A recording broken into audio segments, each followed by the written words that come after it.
오늘 하나님 말씀은 시편 49편 20절 말씀을 함께 보도록 하겠습니다. 제가 받들어 읽어드리겠습니다. 사람이 존귀에 처해 있어도 깨닫지 못하면 멸망하는 짐승들과 같도다. 잠깐 말씀을 기도드리겠습니다. 참으로 원래만도 못한 저희들을 구원해 주시고 하나님의 자녀로 삼아 주셔서 저희들이 어떤 존재인지 또 선한 목적을 위한 창조된 존재인지를 잊지 않고 하나님의 자녀로 부끄럽지 않은 그런 삶을 살면서 주님 맡겨주신 일들을 잘 감당하다가 주님 앞에 설 수 있게 되기를 간절히 구하곤 합니다.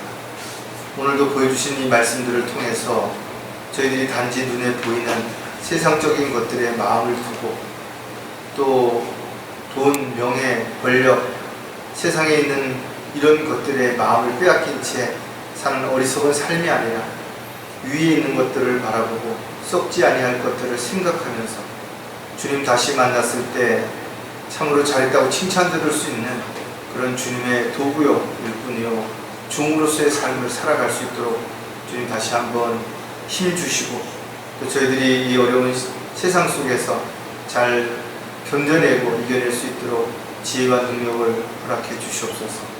항상 주님만을 바라보게 하시고 또 주님의 말씀에 귀 기울이는 가운데 달려갈 길을 잘 마칠 수 있도록 저희들의 삶에 주님 친히 개입하여 주시고 또 저희들이 필요할 때마다 주님의 손길을 내어주셔서 저희들이 어떤 경우에도 흔들리지 않고 주님을 따라갈 수 있는 그런 삶이 되도록 역사해 주시옵소서. 다시 오실 우리 주 예수 그리스도의 이름으로 기도드렸습니다.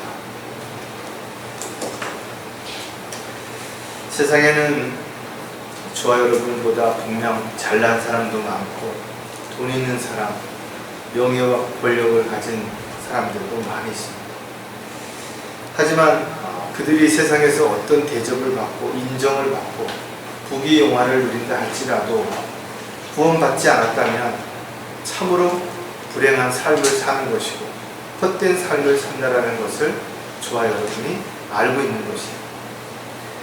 많은 사람들이 자신이 얼마나 존귀한 존재로 창조되었는지를 알지 못한 채 어리석은 그런 삶을 살고 있기 때문에 저와 여러분이 정말 하나님의 자녀로서 또 하나님 일꾼으로서 살아간다는 게 얼마나 감사한 일인지 또한 우리가 반드시 기억을 해야 될 것입니다. 우리나라는 지금 GNP가 3만 불이 넘는다라고 그렇게 말을 합니다. 물론 룩셈부르크라든지 스위스, 아이슬란드, 노르웨이, 미국과 같이 정말 선진국인 그런 나라들도 지금 코로나로 인해서 또 경제 불황으로 인해서 많이 힘들어하고 있는 그런 상황이라는 것을 아마 여러분들도 뉴스를 통해서 아실 것입니다. 작년 서울신문에 기록된 내용을 보면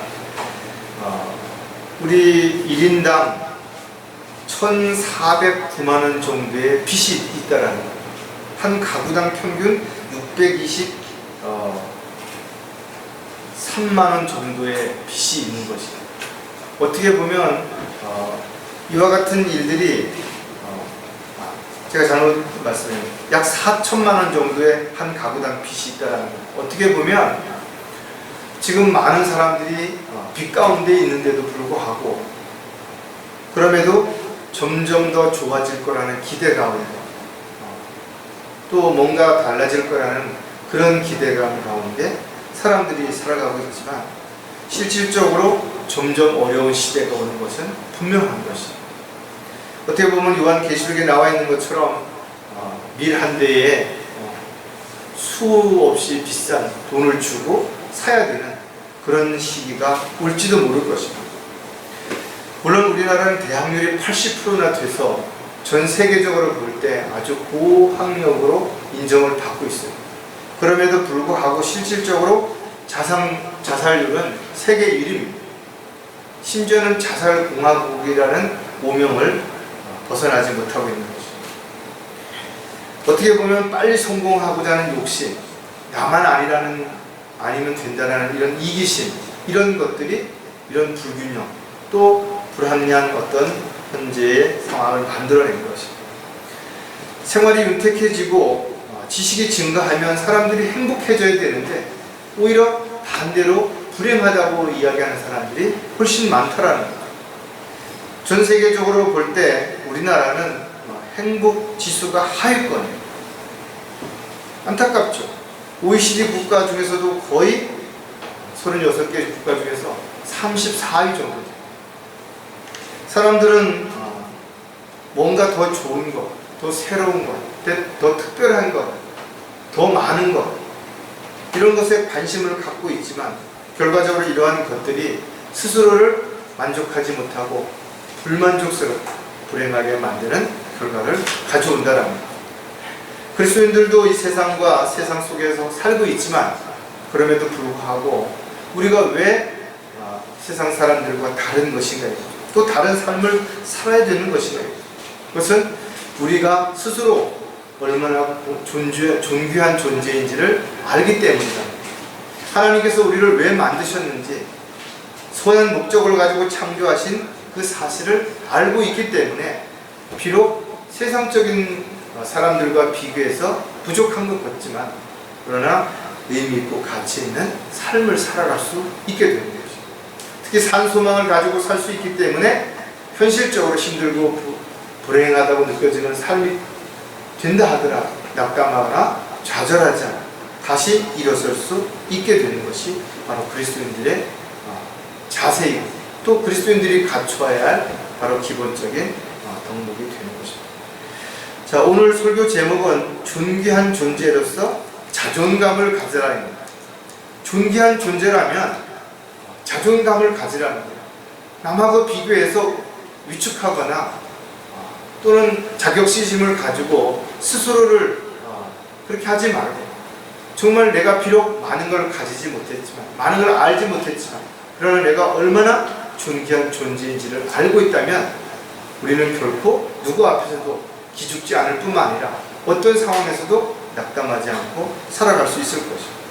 오늘 본문에서도 우리에게 알려주는 것처럼 아무리 어떤 사람이 존귀한 존재라 하더라도 그걸 깨닫지 못하면 짐승 것 같다라는 거예요. 먹고 마시고 즐기는 것 그것만이 삶의 목적이라면 짐승과 뭐가 다를 것이냐 이거죠. 요즘은 애완견이 훨씬 더 대접을 받는 그런 시대에 살고 있잖아요. 잘 먹고 잘 입고 심지어는 휴식 공간 그런 애완견들과 함께 할 수 있는 카페, 호텔 이런 것들이 성업 중이라는 거죠. 어떻게 보면 저와 여러분은 세상 사람들보다 더 많이 힘들고 어려운 그런 상황에 놓일 수도 있고 더 힘든 처지에 처할 수도 있을 것입니다.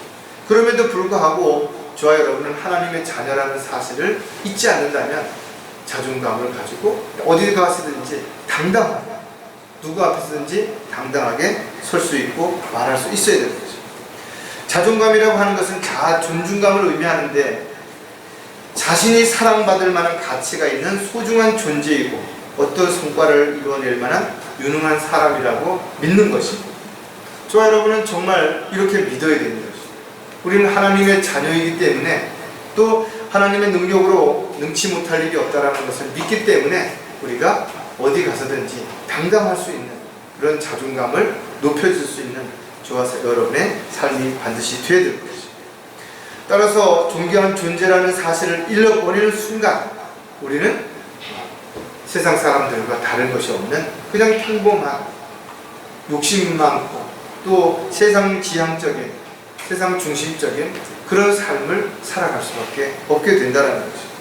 분명 하나님께서는 우리를 멋진 작품으로 창조하셨음에도 불구하고 우리가 있어야 할 자리 또 해야 할 일들을 하지 못한다면 하나님의 선한 목적과는 전혀 다른 의미 없는 삶을 살거나 오히려 하나님의 영광을 가리는 그런 삶을 살 수도 있기 때문에 그렇습니다. 따라서 그리스도인들은 마땅히 자신이 얼마나 존귀한 존재인지를 알아야 되고 그 존귀한 존재라는 것을 알기 위해서 스스로 자존감을 높이는 저와 여러분이 반드시 되어야 될 것입니다. 자, 존귀한 존재로서 자존감을 갖기 위해선 우리가 몇 가지 또 생각해 볼 부분이 있는데 가장 먼저 자신의 신분을 알아야 한다는 거예요. 많은 사람들이 자신의 신분을 까먹어버리는 거죠. 대통령은 대통령다워야 되죠. 군인은 군인다워야 되는 거죠. 공무원은 공무원다워야 되고, 직장인은 직장인다워야 되고, 학생은 학생다워야 되고. 그런데 이런 것들이 뒤바뀌는 것이죠. 학생이 선생을 폭행한다든지, 환자가 의사를 어떻게 한다든지, 공격한다든지, 자신의 생명을 구해주려고 온 119를 때려가지고 힘들게 만든다든지, 이런 일들이 일어나면 안 된다는 거예요. 또 공무원도 마찬가지로 나라에서 주는 월급을 가지고 살아가고 있다면 국민들을 위해서 열심히 살아야 되는데 범죄를 저지른다든지 또는 어떤 불법을 행한다든지 이런 일들이 비일비재하게 일어나서는 결코 안 된다는 거예요. 저와 여러분 또한 구원받은 하나님의 자녀라면 분명 하나님 자녀다워야 되는 거죠. 어디에 있든 무엇을 하든 하나님의 자녀다운 모습들이 반드시 보여줘야 되는 거죠. 그렇기 때문에 말과 행동에 있어서 정말 조심해야 되는 거죠. 왜? 우리가 잘하면 우리뿐만 아니라 우리가 믿는 하나님이 영광을 받게 되지만, 우리가 잘못했을 때는 오히려 나뿐만이 아니라 나의 가족, 교회, 더 나아가서는 하나님의 영광을 가리는 그런 마귀의 종이 되는 안타까운 결과를 가져올 수도 있기 때문에 그런 것이죠. 저와 여러분이 영이 거듭났다면 영적인 사람들이 되는 것이고, 영적인 사람들이라면 육신적인 것들이 아니라 영적인 것들을 분별하고 또 영적인 전쟁에서 반드시 승리함으로 주님께 영광을 돌려드리는 삶을 살아야 되는 것이죠. 뿐만 아니라 우리는 앞으로 천사들조차도 우리가 심판을 자임을 알고 있다면, 천년왕국에서 왕으로 통치할 신분이라는 걸 알고 있다면 우리가 얼마나 대단한 신분인지를 반드시 기억해야 되는 거죠. 이러한 존재라면 우리가 잠시 이 세상에서 주님의 종으로 일꾼으로 살아가는데 힘들고 어렵다 하더라도 그것을 견뎌내지 못할 이유가 없는 것이죠. 또 이겨내지 못할 일들이 아무것도 없다라는 거죠. 따라서 자신의 신분에 맞게 처신할 때 하나님께서는 필요한 것들을 공급해 주실 뿐만 아니라 악으로부터 지켜주시고 또 우리를 바른 길로 인도해 주시겠다고 약속하신 그 약속을 반드시 이루실 것이다. 자, 그렇다면 자신의 신분을 알았다면 하나님의 자녀다워야 된다는 부분을 우리가 반드시 마음 안에 새기고 살아야 됩니다. 정말 하나님의 자녀다운 것인가? 저 여러분은 스스로에게 끊임없이 질문해 봐야 된다. 우리는 세상에 부모가 있죠. 부모 없이 태어난 사람은 없다 이거죠. 그러나 가장 중요한 것은 우리가 다시 하나님의 자녀로 태어났다라는 거죠. 그렇다면 하나님의 자녀가 된 이후에 우리의 삶이 어떻게 변화됐는가? 여전히 내가 아직도 옛 성품을 가지고 예전에 주님을 만나기 전의 모습대로 그대로 살고 있다면 단지 나는 영적으로 거듭났을 뿐 영적으로 성장하지 못한 어린 아이에 불과할 수밖에 없다라는 거예요. 따라서 어디에서 무엇을 하든지 하나님의 자녀다운 그런 모습들 속에서 우리의 삶이 반드시 드러날 수 있어야 됩니다. 갈라디아 3장 26절에도 보면 너희가 다 그리스도 예수를 믿음으로 말미암아 하나님의 자녀들이 되었으니, 우리가 하나님의 자녀가 된 것은 특별한 자격이나 조건을 갖췄기 때문에 우리가 자격을 얻은 게 아닙니다. 하나님 자녀가 된 게 아니라는 거예요. 오직 하나님의 은혜와 사랑 가운데서 다 이루어 놓으신 것을 우리가 믿음으로 그냥 거저 받은 하나님의 선물인 것입니다. 이와 같이 하나님의 자녀가 됐다는 것을 세상이 아니라 어떤 특정한 사람이 아니라 성령께서 증거하시는 것이죠. 성령께서 친히 우리의 영과 함께 우리가 하나님의 자녀임을 증거하시거니와 같습니다. 성령의 인침으로 인해서 누구도 부인할 수 없도록 완벽한 증거를 남겨놓으셨다는 것. 따라서 하나님의 택함받은 거룩하고 사랑받는 자녀로서 자비로운 마음과 친절과 겸손과 온유와 우리의 참임으로 옷 입으라. 어떻게 살아가야 되는지에 대한 부분을 정확하게 성경은 우리에게 가르쳐주고 있는 것이죠. 또 저 여러분이 하나님의 자녀의 신분을 알았다면 영적 생활이 지속되어야 된다. 어떨 때는 영적이다가 어떨 때는 육신적이다가 어떨 때는 이것도 저것도 아니다가 이런 세월들이 반복된다면 분명 문제가 생길 수밖에 없는 거죠.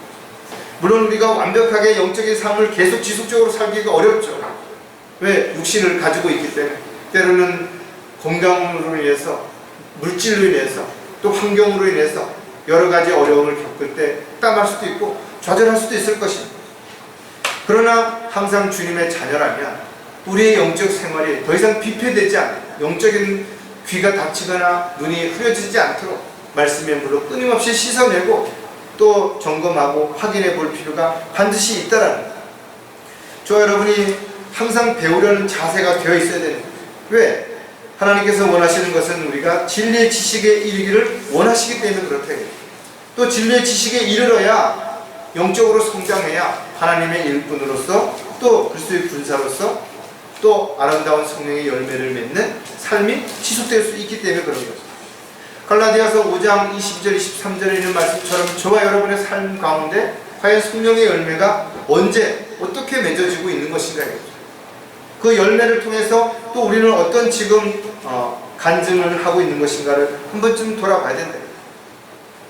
저와 여러분이 장성한 분량에 이르러야 하는 분명한 이유는 하나님의 말씀을 통해서만 우리가 모든 것들을 분별할 수 있고 또 말씀의 능력을 통해서만 우리가 하나님의 일꾼으로서 일을 할 수 있기 때문에 그런 거죠.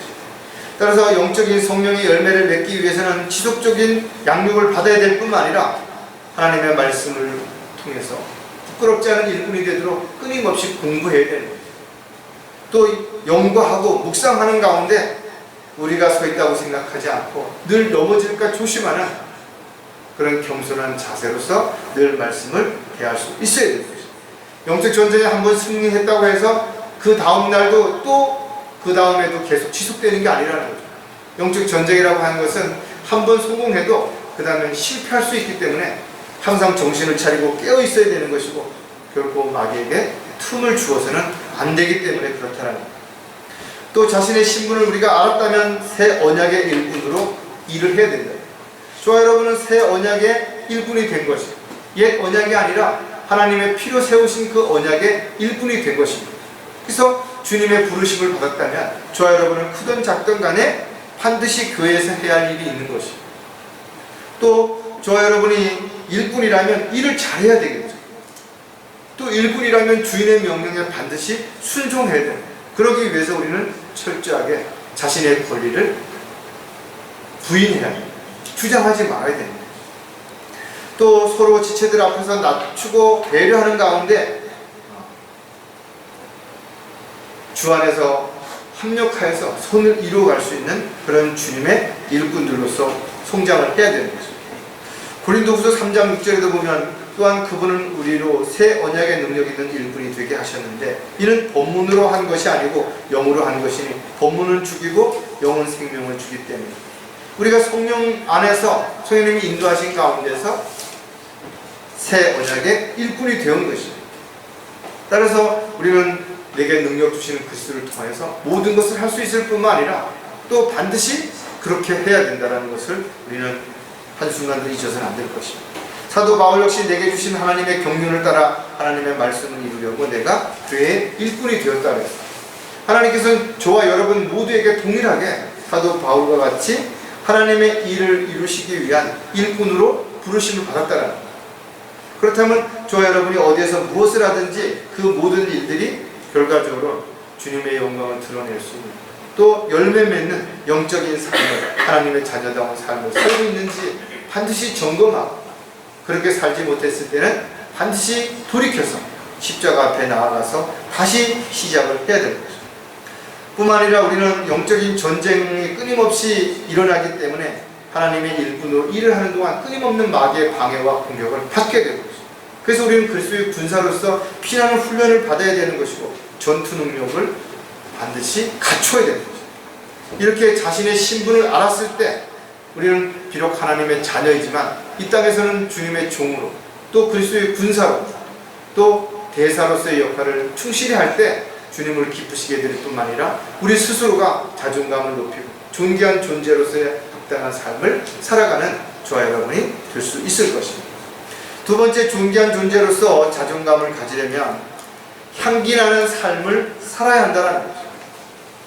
입으로는 내가 어떤 사람이라고 사람들 앞에 내가 왕년에는 무엇을 했다라고 자랑하지만 현실적으로는 어떤 향기도 어떤 열매도 맺어지고 있지 않다면 그는 하나님의 자녀로서 또 하나님의 일꾼으로서 합당한 삶을 지금 살아가고 있지 못한 것이죠.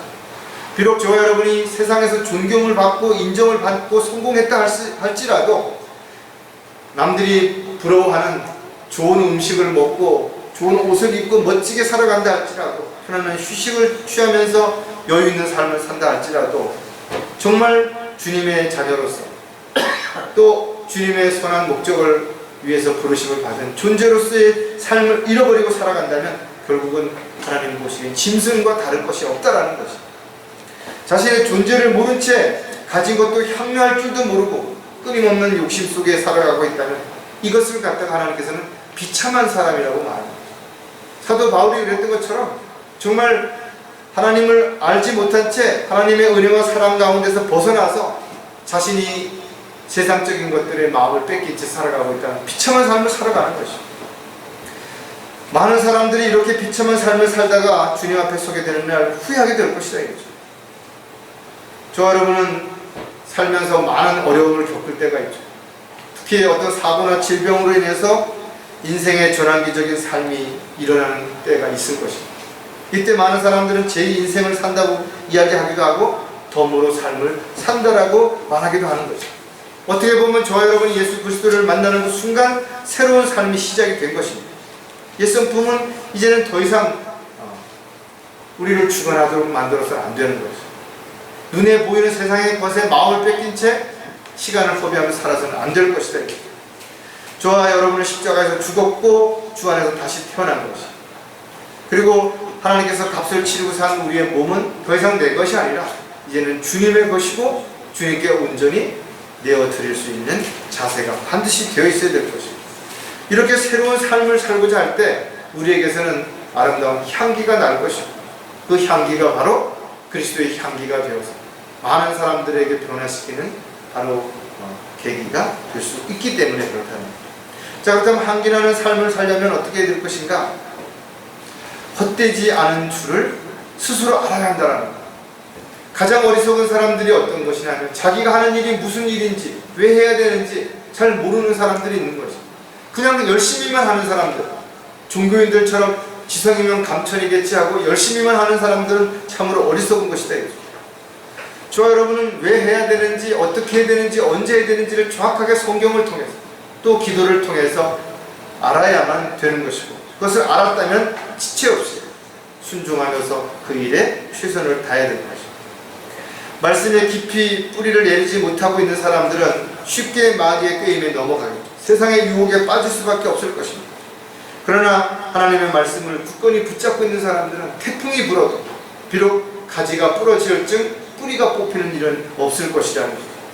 따라서 세상이 무엇이라고 말하든지 사람들이 내게 무엇을 주장하더라도 우리는 달려갈 길을 마칠 때까지 절대로 흔들리지 않을 수 있는 가장 확실한 이유는 우리가 하는 일들이 헛되지 않은 것을 알기 때문에 그런 것입니다.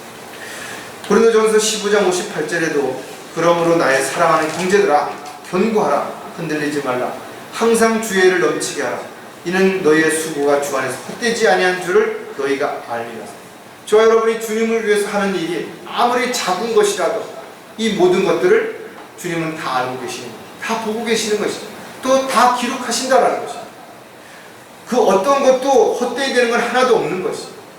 정말 주님을 위해서 주님이 원하시고 기뻐하시는 일들을 위해서 여러분들이 손해를 보고 어려움을 겪고 고통을 받고 시련과 역경을 견뎌내다면 반드시 보상해 주시겠다는 것이 하나님의 약속이라는 거예요.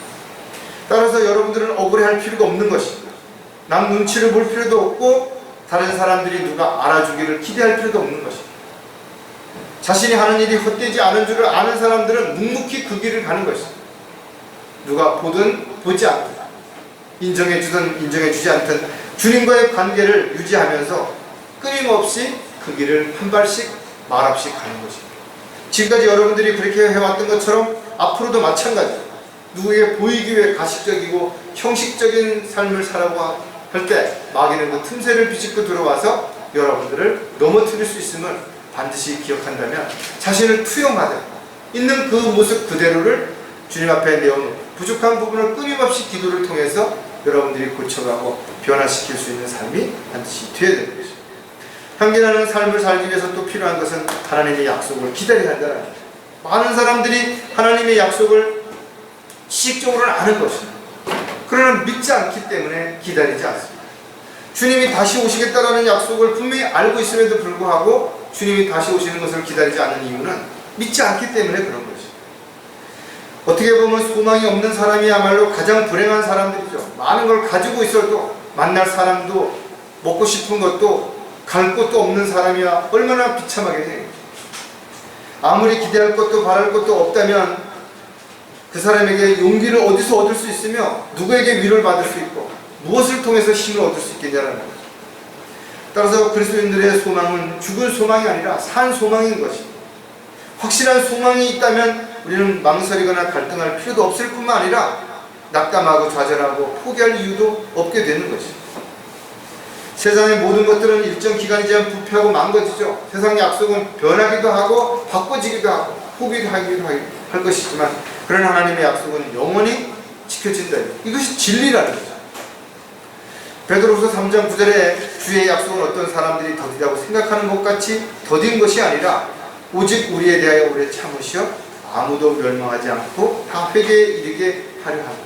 주님이 늦게 오시는 것이 약속을 안 지키는 것이 아니라 어떻게 하든지 한 사람이라도 더 구원받을 수 있도록 기회를 주시기 위해서.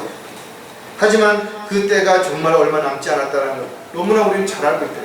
이제 우리는 주님 만날 준비를 반드시 해야 되는 것이죠.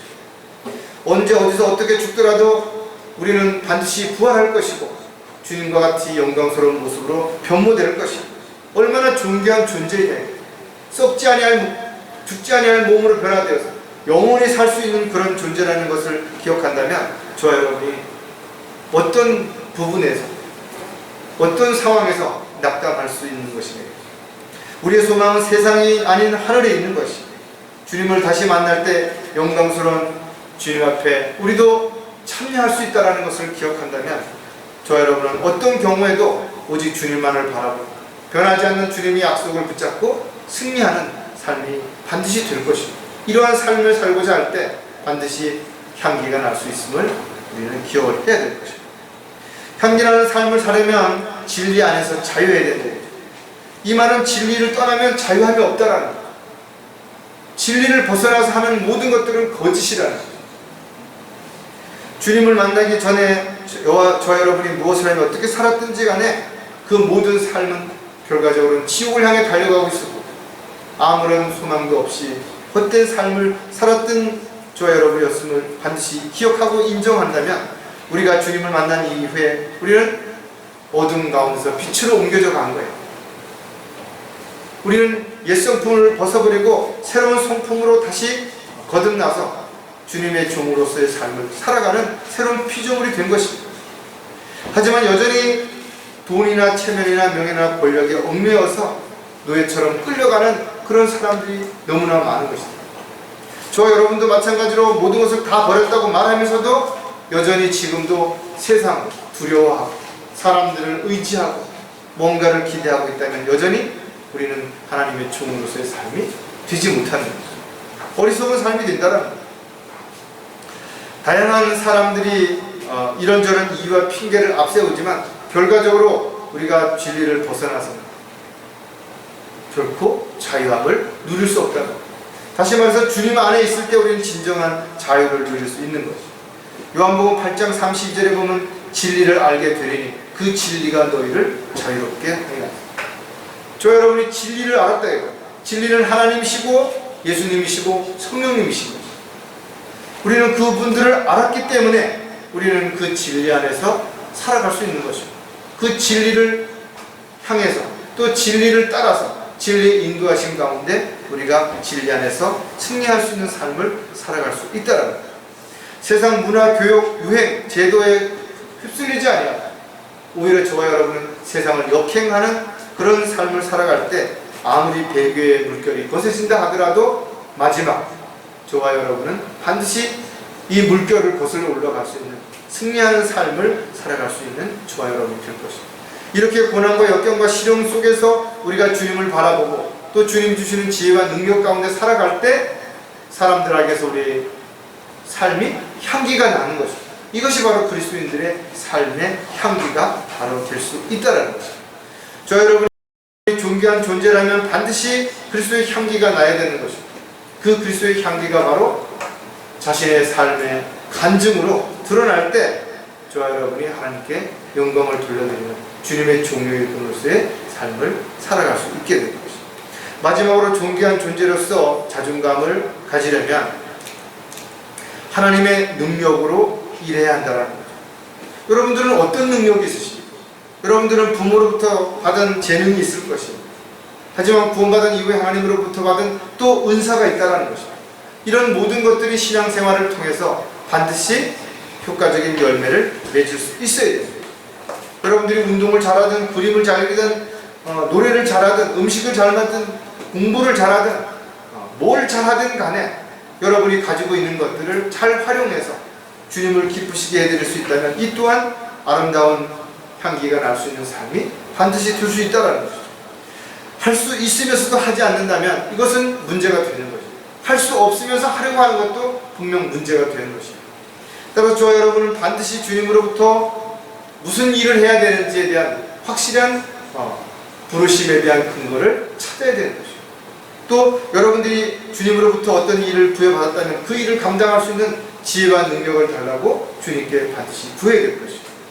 그리고 준비된 가운데서 주님이 부르셨을 때 언제든 순종하는 그런 마음으로 여러분들이 자신을 내어드릴 때 주님은 여러분들을 도구로 사용해서 주님이 원하시는 주님의 계획과 뜻 가운데 일들을 이루어 가실 것이기 때문에 그렇답니다. 따라서 저와 여러분은 어떤 경우에도 자신의 지식, 경험, 능력을 앞세워서는 안 된다는 거예요. 이런 것들이 앞세워질 때 결국은 자기를 자랑하게 되고 또 자기의 업적을 높이려고 하는 교만에 빠지게 되는 결과를 가져온다는 겁니다. 따라서 자신이 무슨 일을 했든지 이 모든 것들은 하나님의 뜻 가운데서 하나님의 능력 가운데서 이루어졌다라고 주님께 영광을 돌려드릴 때 오히려 하나님께서는 또 우리를 높여주실 것이고 우리를 통해서 또 그 영광이 많은 사람들에게 간증으로 드러날 때 위로와 힘이 될 수 있을 것입니다. 존귀한 존재로서 자존감을 가지려면 우리가 또 몇 가지 하나님의 능력으로 일을 해야 되는 부분을 생각해 보면 원하시는 것을 알아야 한다는 겁니다. 저와 여러분이 누구의 명령을 받았다면 또 누구의 부르심을 받았다면 그가 원하는 게 무엇인지를 정확하게 알아야 그 일에 합당한 일을 할 수 있을 거 아니에요. 마찬가지로 저와 여러분이 주님의 도구로 일꾼으로 부르심을 받았다면 어떤 일을 원하시는지 언제 어떻게 하기를 원하시는지를 정확하게 알아야 한다는 겁니다. 따라서 그리스도인들은 시간을 내서 주님 앞에 무릎을 꿇어야 되는 것입니다. 주님이 주시는 그 응답을 통해서 일들을 하나씩 이루어 가야 되는 것입니다. 우리가 복음을 전파하고 진리를 증거하고 또 주 안에서 교제하고 이런 모든 일들이 반드시 지속적으로 이루어져야 되는 것입니다. 왜? 하나님께서 원하시는 일들이기 때문에. 또 힘들고 어렵고 문제가 있을 때마다 가장 먼저 무릎을 꿇어야 되는 것도 주님이 원하시는 것이다. 뿐만 아니라 자신을 낮추고 겸손한 삶을 통해서 주님의 뜻을 이루어가는 것도 반드시 우리가 해야 되는 일이에요. 그러나 무엇보다도 그리스도인들이 해야 하는 가장 중요한 일은 복음을 전하는 것. 디모데전서 2장 4절에 보면 하나님께서 모든 사람들이 구원을 받고 진리의 지식에 이르기를 원하시는 거예요. 모든 사람들이 구원을 받는 것도 원하시는 일이고 구원받은 사람들이 진리의 지식으로 성장하는 것도 주님이 원하시는 일입니다. 따라서 저와 여러분은 공부하는 일은 반드시 해야 되는 것입니다. 성경을 공부하는 일을 게을리해서 안 됩니다. 또 하나님의 도구로 일꾼으로 쓰임받는 것 중에 많은 일들이 있지만 무엇보다도 새로운 생명을 주님께로 이겨오는 즉 구령하는 일보다 더 중요한 일은 그 어떤 것도 없는 것입니다. 세상에서도 사람의 생명을 다루는 일보다 더 중요한 직업이 어디 있겠냐는 것이죠. 죽어가는 생명을 살리는 의사의 직업이야말로 존경을 받아 마땅하고 존중을 받아 마땅하죠. 그러나 저와 여러분은 한 번 살린 그 생명과 같은 생명은 또다시 언젠가 죽겠지만 주님 안에서 말씀을 통해서 복음을 통해 나온 사람들은 영원히 살 수 있는 영생을 얻게 되는 이 가장 소중하고 귀한 사역을 이루어갈 수 있는 그 일에 부름을 받았다는 것. 이 일이야말로 가장 하나님이 원하시는 일이고 이 일을 하는 것이야말로 가장 가치 있는 일이 분명히 될 수 있는 것이죠. 따라서 본에 대한 연민을 가지고 끊임없이 여러분들이 입술을 열어서 담대하게 복음을 증거할 수 있도록 기도해야 될 뿐만 아니라 어떤 경우에도 여러분들이 낙담하거나 좌절하지 않도록 여러분들이 늘 복음을 전할 수 있는 준비된 자세가 반드시 이루어져야 될 것이에요. 하나님의 능력으로 일하려면 말씀에 순종해야 한다는 거죠.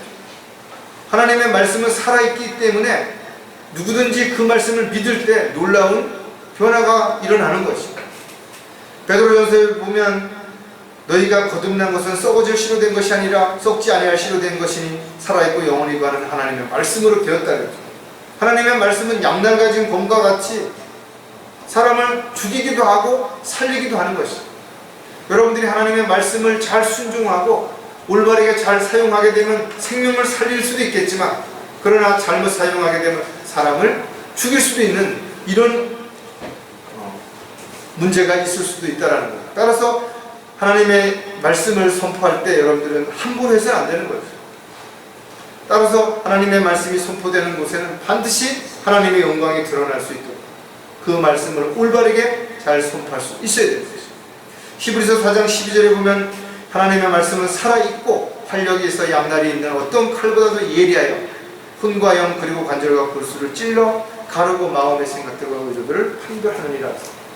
양날 가진 어떤 칼보다도 예리하다라는 거죠. 그래서 양심이 무뎌져 있는 사람들, 아무리 죄로 가득해서 그렇게 완고한 고집을 가지고 있는 사람도 하나님의 말씀에 칼로 찌르면 반드시 반응할 수 있게 된다라는 거예요.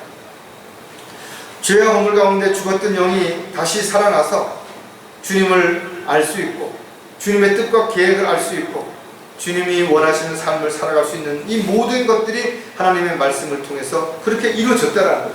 그래서 베드로는 만일 누가 말하려거든 하나님의 말씀처럼 말하는 것, 또 누가 섬기려거든 하나님께서 공급하시는 능력으로 하는 것처럼 그렇게 하라는 거예요. 왜 그런 것이죠? 우리가 하나님의 도우심과 하나님의 은혜 가운데 살고 있기 때문에 그렇습니다. 따라서 저 여러분은 하나님의 말씀을 두려워할 줄 알아야 돼요. 그리고 하나님의 말씀에 반드시 순종해야 되는 거죠. 어떤 경우에도 하나님의 말씀을 거역한다든지 듣고도 못 들은 척한다든지 외면하여서는 안 된다는 거예요. 따라서 강력한 하나님의 역사하심을 따라 우리에게 향하신 하나님의 그 능력 가운데서 하나님의 뜻과 계획을 정확하게 알았다면 그 말씀에 순종하고 주님의 도구로 일꾼으로 귀하게 쓰임받는 저와 여러분들이 되어야 될 것입니다. 하나님의 능력으로 일하려면 정신을 차리고 깨어 있어야 된다는 거죠. 하나님께서 언제 일을 맡기실지 언제 부르실지 우리는 알 수 없는 것입니다. 따라서 언제든 주님이 부르실 때 달려갈 수 있도록 사무엘과 같은 그런 준비된 마음이 반드시 되어야 될 것입니다. 올바른 기도는 모든 것들을 해결할 수 있는 강력한 열쇠죠. 기도야말로 구원받은 그리스도인들에게 주신 하나님의 특권 가운데 가장 큰 특권이 될 수도 있습니다. 왜? 기도를 통해서 못할 것이 없기 때문에 그렇습니다. 하나님께서 원하신다면 모든 것을 이루어 주실 수 있는 것입니다. 왜? 하나님은 전지전능하시고 불가능한 것이 없으시기 때문에 그렇다 이거죠.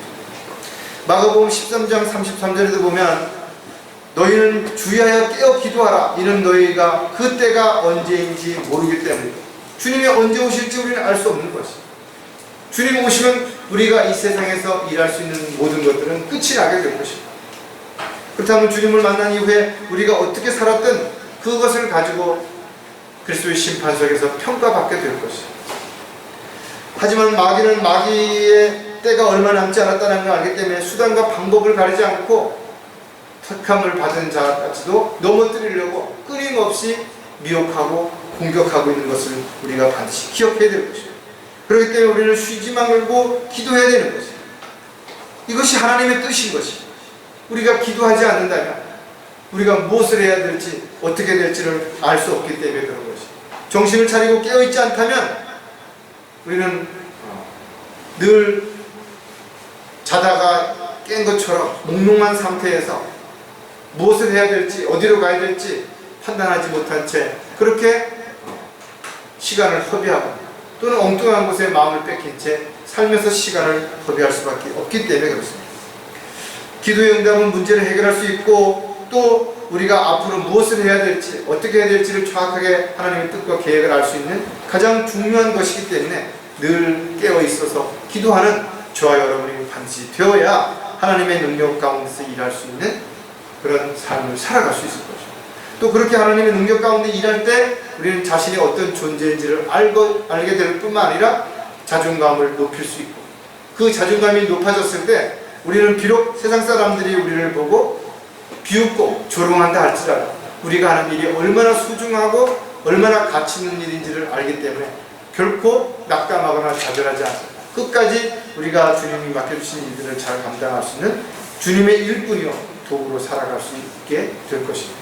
오늘도 저와 여러분에게 주신 이 말씀들을 우리가 기억할 때 우리가 얼마나 존귀한 존재인지, 또 하나님의 귀한 작품인지를 잊지 않고 우리가 있어야 할 자리에서 해야 할 일들을 잘 감당하며 주님께 존귀와 영광을 돌려드리는 저와 여러분이 되시기를 주님의 이름으로 부탁을 드리겠습니다. 기도하겠습니다.